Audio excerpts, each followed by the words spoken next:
meus amigos! Aqui é o professor Zanar que está falando, mais um vídeo do nosso projeto Viajando com seu Psicólogo. Dessa vez eu vou falar sobre a minha experiência na Polônia, país do leste europeu que sofreu muito com a Segunda Guerra Mundial.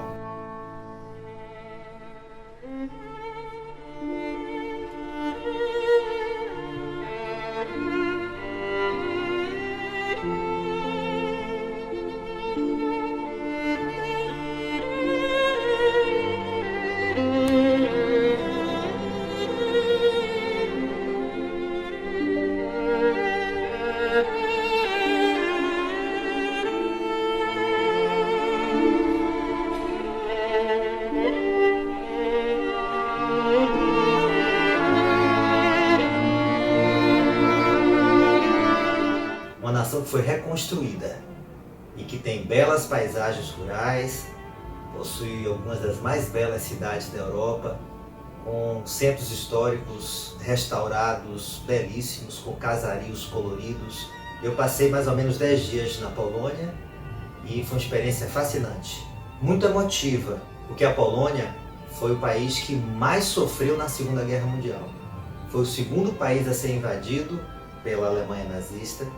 Foi a partir da invasão à Polônia, em 1º de setembro de 1939, que a Segunda Guerra Mundial teve início. É um marco simbólico.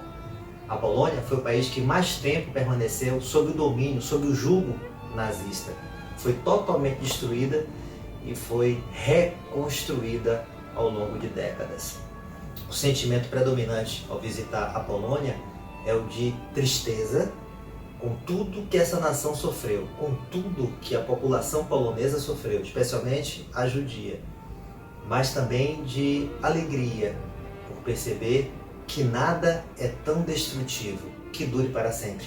O exército polonês era muito defasado tecnologicamente e não foi páreo para a invasão alemã, baseada na Blitzkrieg, a guerra relâmpago, integrada, aviação, infantaria, artilharia, blindados, e com a rápida integração e harmonização entre os diversos componentes de sua máquina de guerra, eles aniquilaram, destruíram, destroçaram a Polônia. Em 3 semanas, o exército polonês foi derrotado e a Polônia se rendeu.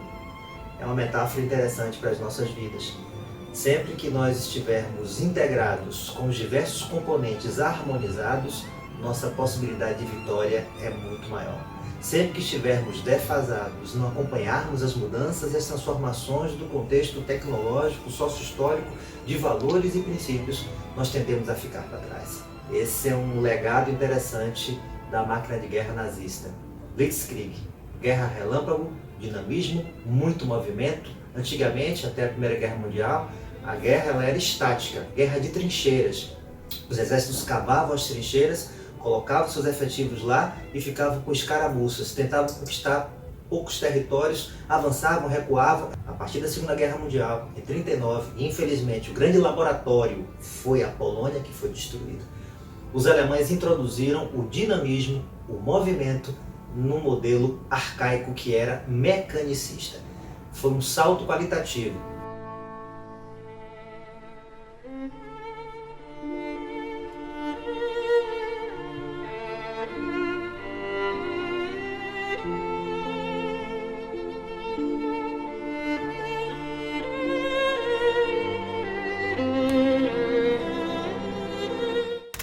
O Holocausto foi o programa nazista oficial de extermínio dos judeus.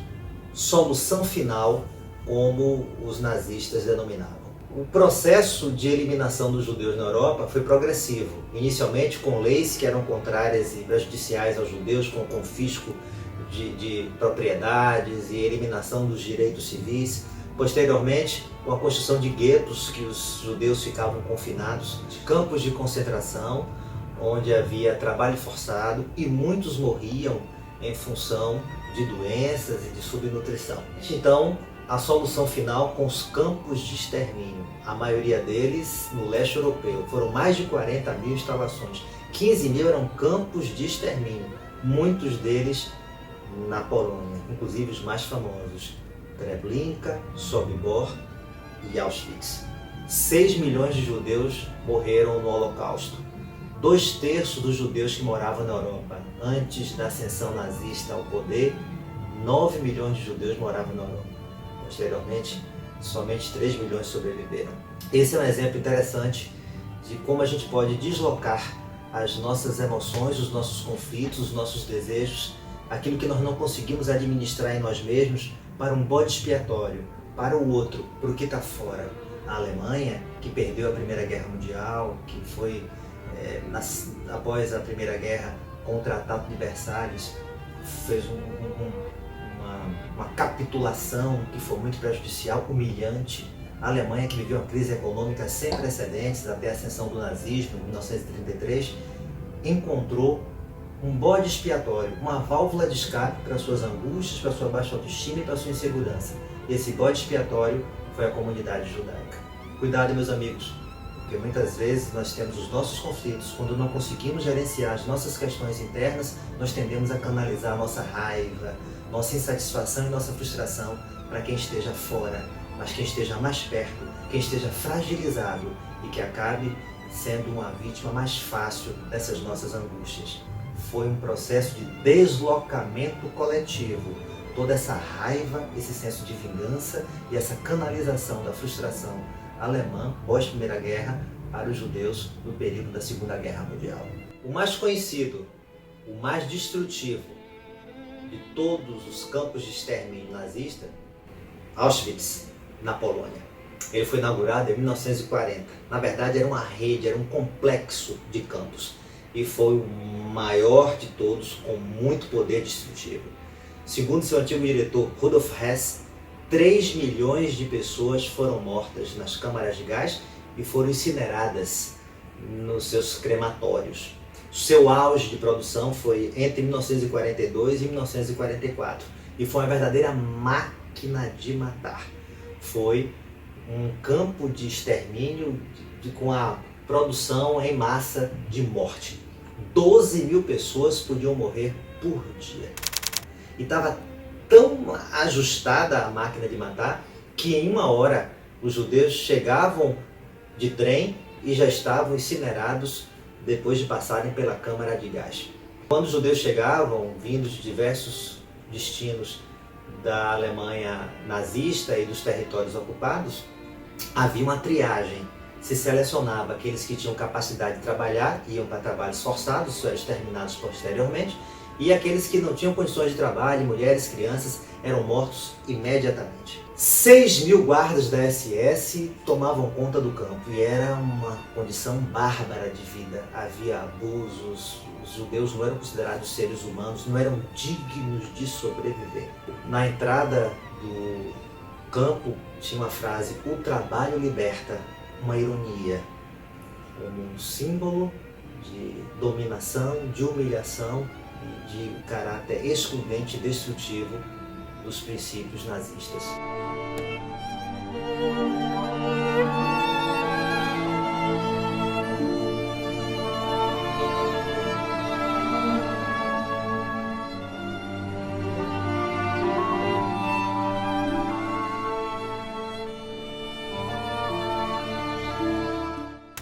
Incrível, é irônico que Hitler, que se achava tão superior, que foi capaz de colocar 6 milhões de judeus em guetos ou em campos de concentração, terminou sua vida aprisionado no seu bunker, escondido da contraofensiva dos aliados soviéticos, americanos, ingleses e franceses.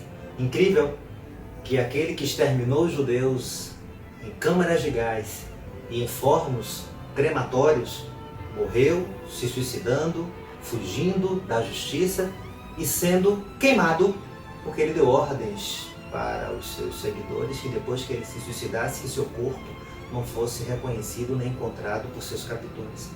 Então ele foi incinerado e o corpo de Hitler foi encontrado somente uma ossada.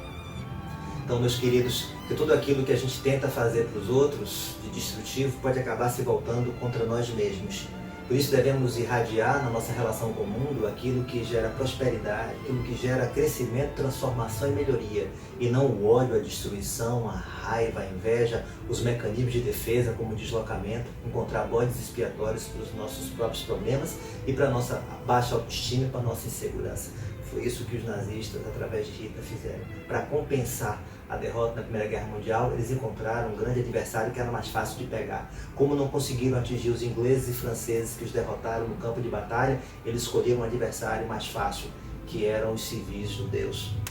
Meus queridos, que nós possamos ter autoconsciência, reflexão e reconhecer que nazismo nunca mais, perseguição às minorias nunca mais, e que a nossa postura na vida deve ser uma postura agregadora, saudável, harmonizadora, baseada no respeito mútuo, na tolerância às diferenças e num fluxo criativo de transformação e de renovação. História, psicologia, viagem, uma correlação incrível que nos ajuda a amadurecer, a evoluir no espírito e a melhorar nas nossas atitudes diante da vida.